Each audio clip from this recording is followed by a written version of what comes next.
हर student इस time में एक बहुत बड़ी प्रॉब्लम को फेस कर रहा है। प्रॉब्लम क्या है? हाफ ईयरली एग्जाम आ चुके हैं, टाइम बहुत कम बचा है, टाइम नहीं है। किस तरीके से हम अपना सिलेबस को कंप्लीट करें? माइंड में बस एक ही सवाल चल रहा है कि टाइम बहुत कम है, किस तरीके से अपने सिलेबस को कंप्लीट किया जाए। तो आज मैं आप लोग के लिए लेकर आई हूँ आपकी सारी प्रॉब्लम्स का सॉल्यूशन।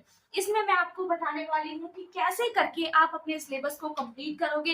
हाफ ईयरली की बिल्कुल भी टेंशन नहीं लेनी है। हाफ ईयरली आपके कब से है, आप मुझे एक बार कमेंट करके जरूर से बता दें, ताकि मैं आपको एक डेडलाइन बता दूं कि किस तरीके से आपको अपना सिलेबस कंप्लीट करना है। तो प्रॉब्लम सबकी सेम है, इस टाइम सभी इस प्रॉब्लम को फेस कर रहे हैं। Less time left to study.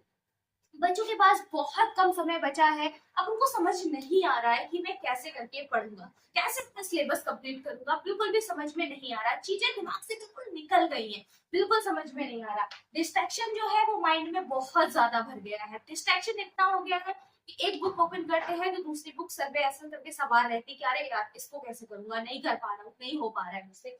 Third है self confidence, low self confidence. ये सेल्फ कॉन्फिडेंस लो हो गया है तो कैसे करके अपनी पढ़ाई को मैनेज करेंगे। तो यहाँ पर मैं आपको सिर्फ और सिर्फ 4 स्टेप बताने वाली हूँ। अगर इन 4 स्टेप्स को फॉलो करते हो तो बोर्ड एग्जाम और ये जो हाफ ईयरली के एग्जाम है उसकी टेंशन बिल्कुल दूर हो जाएगी। हाफ ईयरली बहुत से बच्चों की 15 अगस्त से शुरू होने वाले हैं, बहुत से बच्चों के 20 अगस्त से शुरू होने वाले हैं। हाफ ईयरली का टाइम ज्यादा नहीं बचा है, तो कैसे करके हमें करना है, अपने सिलेबस को कैसे कंप्लीट करना है, आइए समझते हैं इस चीज को। सबसे पहले क्या करना है, स्टेप 1 हमारा डेडलाइन स्ट्रेटजी। ये आपको क्या करना है, पहले अपनी डेडलाइन नाप लेनी है कि हमारे पास कितने टाइम बचा है। अभी आप मुझे बताओ, आपकी 15 अगस्त से एग्जाम शुरू है या फिर 10 अगस्त से एग्जाम शुरू है, जो भी है आप एक बार कमेंट करो, उसके बाद मैं आपका डेडलाइन में यहाँ पर आप दे रही हूँ, आप अपने अकॉर्डिंग क्या करना है। डेडलाइन बनाने बेटा देखो, इसको सुनना नहीं है इस वीडियो को, ये कोई वेब सीरीज नहीं है, कोई मूवी नहीं है, कोई कॉमेडी मूवी नहीं है, कोई कॉमेडी वीडियोस नहीं, ठीक है। तो क्या करना है, आपको एक पेंसिल, पेन, कॉपी लेकर साथ में बैठ जाने हैं, नोट्स करते रहना है। बस एक बार नोट कर लो, दिमाग में फंसा लो उस चीज को, दोबारा कभी जरूरत नहीं पड़ेगी उस चीज को समझने की। तो डेडलाइन स्ट्रेटेजी कैसे करनी है आपको, टोटल चैप्टर आपको अपने देखने हैं, फिर आपको अपने लेफ्ट चैप्टर देखने हैं। टोटल चैप्टर क्या होता है, जैसे कि आपको अभी समझ में नहीं आ रहा कि मैं सिलेबस कैसे कंप्लीट करूंगा, तो क्या करना है, टोटल चैप्टर देखने हैं। जैसे कि 25 चैप्टर हैं आपके, या फिर 20 चैप्टर है किसी भी सब्जेक्ट का, मान लो आपका एसएसटी मान लो, इंग्लिश मान लो, साइंस मान लो, इसमें आपके इतने चैप्टर्स। तो अब क्या करना है आपको, अभी इनमें से ऐसा नहीं है कि आपने अप्रैल से पढ़ाई ही नहीं की होगी, आपने पढ़ाई, कुछ चैप्टर्स आपने कवर कर भी लिए, कुछ चैप्टर्स आपके हो गए होंगे। तो जो चैप्टर्स आपके हो गए हैं उसको क्या करना है, माइनस करके निकाल देना। तो मान लो आपकी 20 चैप्टर्स थे, आपने 4 निकाली, तो आपके पास 16 चैप्टर लेफ्ट हो गए, ठीक है। तो ये चैप्टर आपके बचे हैं, तो ये लेफ्ट चैप्टर आपको यहाँ पर इसमें लिख लेने हैं। क्या करना है, आपके पास टोटल 20 चैप्टर थे, आपके 4 चैप्टर कवर हो गए हैं, 16 चैप्टर यहाँ पर बचे हैं। अब आपको लेफ्ट चैप्टर्स को यहाँ पर लिखना है। लेफ्ट चैप्टर के लिए आपको यहाँ पर एक बनाना है, तो यहाँ पर 16 तक सारे के सारे चैप्टर्स को लिखना है, ठीक है। अब क्या करना है, सारे के सारे आपने 16 चैप्टर यहाँ पर लिख लिए। अब उस चैप्टर्स को लिखने के बाद क्या करना है, यहाँ पर था नेशनलिज्म चैप्टर है आपका। तो अगर आपको ये बिल्कुल समझ में नहीं आता, क्या करना है, आपको एक दिन में ही सब कुछ नहीं पढ़ लेना है, सिर्फ एक दिन में एक चैप्टर पढ़ना है। इस चैप्टर को अच्छे से समझना है, फिर इस चैप्टर को आपने समझ लिया, फिर उसके आगे आपको टिक लगा दिया आपने, ये चैप्टर आपके कंप्लीट हो। अब आपके कितने बचे, 15 चैप्टर। ऐसे करके पहले आप एक दिन में एक चैप्टर करोगे, 2 दिन में 2 चैप्टर करोगे, 3 दिन में 3 चैप्टर करोगे। फिर क्या होगा, जब आप लगातार लगातार करोगे ना, तो आपको इंटरेस्ट इतना आने लगेगा, इतना आने लगेगा कि आपको लगेगा अरे मेरे पास तो टाइम नहीं है। जब तक आप अपने दिमाग को अपना गुलाम नहीं बनाते ना, दिमाग कुछ काम नहीं करता है। याद रखना इस बात को, जब हम अपने दिमाग को अपने इशारों पे नचाना शुरू कर देते हैं ना, तभी हमारा दिमाग काम करना शुरू करता है। तो क्या करना है कि चैप्टर्स दिमाग को बताना है कि टाइम नहीं है हमारे पास। जब अभी तक ये था ना कि हमारे पास बहुत टाइम था, बहुत टाइम था, अभी यहाँ पर ये इसको ये सेट कराना है कि हमारे पास टाइम नहीं है, बहुत कम टाइम है हमारे पास, हमें सिर्फ और सिर्फ कवर करना है। तो यहाँ पर ये जो 15 चैप्टर है, इन चैप्टर्स को यहाँ पर कवर करके लिख लेना है।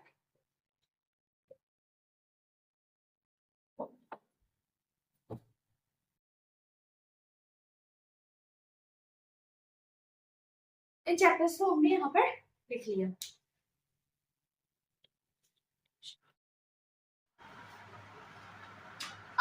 आता है यहाँ पर स्टेप 2। अभी क्या करना है, ये जो चैप्टर्स थे वो हमने लगा लिया टिक, जो पढ़ रहे थे वो हमने पढ़ लिया। अब स्टेप 2 आता है।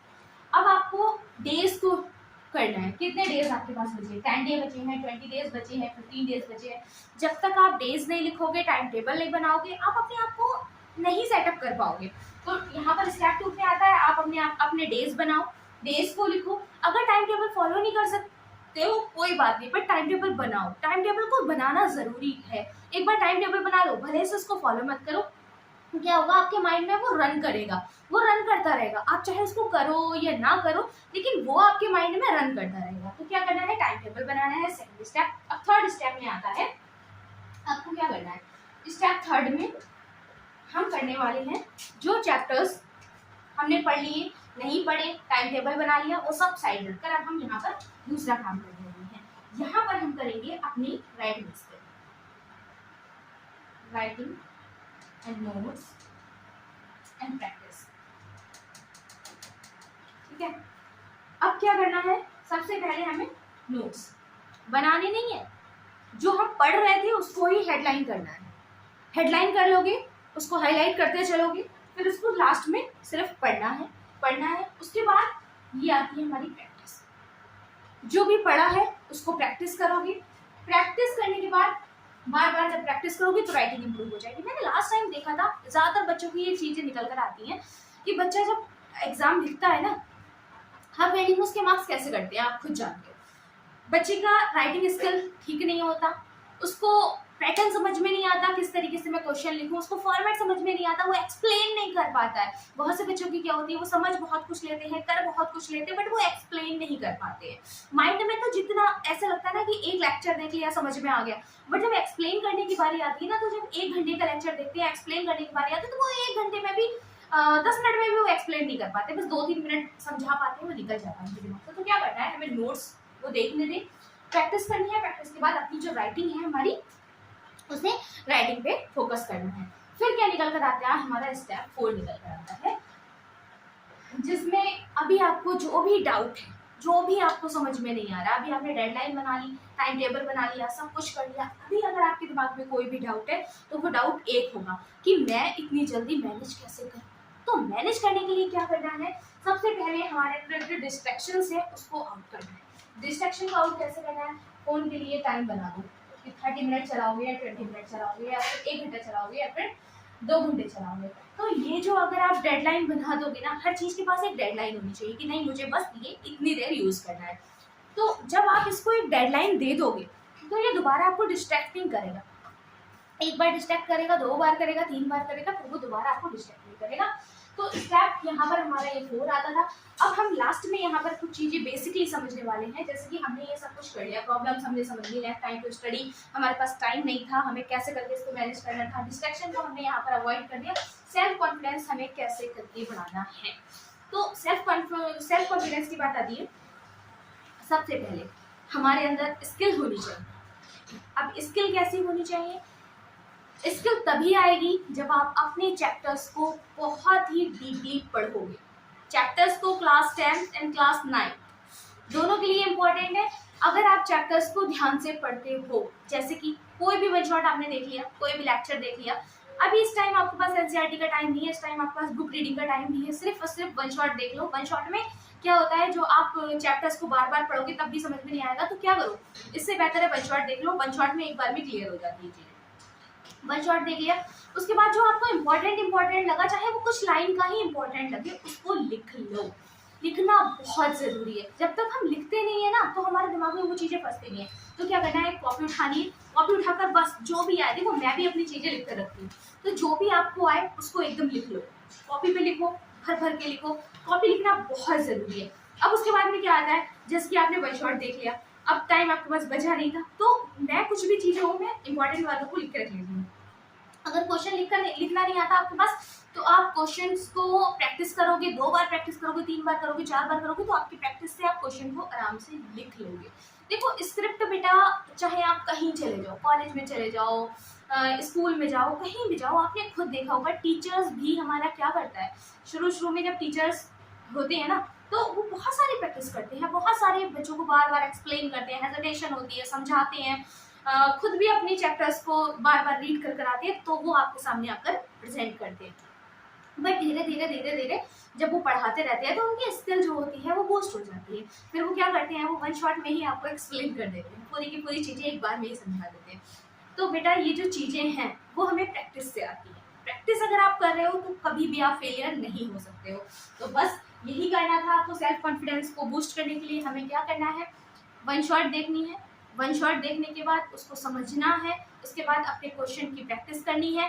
मार्क्स हमारे इस वजह से ना कटें कि हमें कुछ लिखना नहीं आता है ना। मार्क्स हमारे इस वजह से नहीं कटना चाहिए। तो हाफ ईयरली, बोर्ड एग्जाम या कोई भी एग्जाम हो, जब तक आप अपने माइंड को ये डेडलाइन स्ट्रेटेजी नहीं देते हो, माइंड वर्क करना शुरू नहीं करता। माइंड को ये पता होता है ना, अभी मेरे पास बहुत time, I have a lots of time, but when you give the deadline of your mind, तो आपका माइंड एकदम से वर्क करना शुरू कर देता है। अरे यार अब तो टाइम भी नहीं है, अब पढ़ना ही पढ़ना है, कैसे भी करके पढ़ूं, अब मुझे पढ़ना है, अब कोशिश करनी है। तो बस क्लास 10, क्लास 9 आपको क्या करना है, स्ट्रेटजीज को फॉलो करना है, बहुत मेहनत से पढ़ना है, टाइम वेस्ट नहीं करना है, डिस्ट्रैक्शन को अवॉइड करना है। सेल्फ कॉन्फिडेंस के लिए सिर्फ हमारे अंदर दो ही चीज़ों की बहुत ज़रूरत होती है। First, need. शुरू सब अच्छे से करते हैं, ख़त्म अच्छे से कोई नहीं करता। तो ख़त्म आपको अच्छे से करना है, मेहनत करनी है, हसल ज़्यादा मेहनत करनी है। तो अगर आपको आप इसको फॉलो करते हैं तो मुझे एक बार ये ज़रूर बताना कि आपके हाफ ईयरली एग्जाम के कितने कम समय बचा है। एक बार मुझे कमेंट करके ज़रूर से बताना कितना कम आपके पास समय बचा है और कैसे करके आप उसको कवर करोगे, स्ट्रेटेजी फॉलो करोगे या नहीं करोगे, टाइम टेबल बनाओगे या नहीं बनाओगे। मिलते हैं नेक्स्ट वीडियो में। Thanks for watching.